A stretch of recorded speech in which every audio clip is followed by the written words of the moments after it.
കാക്കൂരിൽ ഹോട്ടലിൽ ബിരിയാണി ഇല്ലെന്ന് പറഞ്ഞതിന് ഹോട്ടലുടമയ്ക്ക് മർദ്ദനമേറ്റെന്ന പരാതി.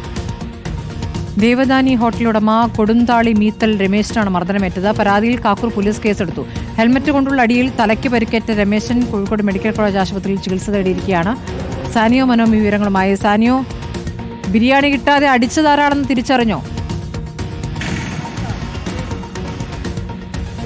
ബിരിയാണി കിട്ടാതെ അടിച്ചതാരാണെന്ന് ഇദ്ദേഹത്തിനറിയാം. അതായത് ദേവദാനി ഹോട്ടലിന്റെ ഉടമയായ കൊടുന്താളിൽ രമേശന് അതാരെന്നറിയാം. ആ വിഷയത്തിൽ പോലീസ് കേസെടുത്തിട്ടുണ്ട് എന്നാണ് പറയുന്നത്. കഴിഞ്ഞ ദിവസമായിരുന്നു സംഭവം. ഹോട്ടലിൽ ബിരിയാണി ഉണ്ടോ എന്ന് ചോദിച്ചുകൊണ്ട് ഒരു സംഘം എത്തുകയായിരുന്നു. ആ സമയത്ത് ബിരിയാണി തീർന്നുപോയി.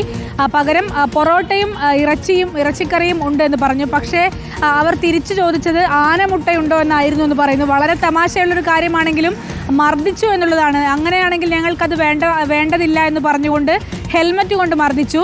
ഈ രമേശിൻ്റെ തലയ്ക്ക് നല്ല പരിക്കുണ്ട്, നല്ല സ്റ്റിച്ചുണ്ട് എന്നാണ് മനസ്സിലാക്കാനാവുന്നത്.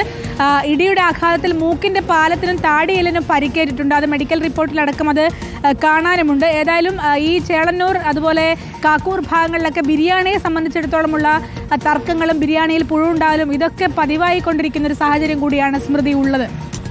ശരി, ഒരിടത്ത് ബിരിയാണിയിൽ പുഴു, ഒരിടത്ത് ബിരിയാണി കിട്ടാതെ അടി. സാനിയോ മനോമിയാണ് കോഴിക്കോട് നിന്ന് വിവരങ്ങൾ നൽകിയത്.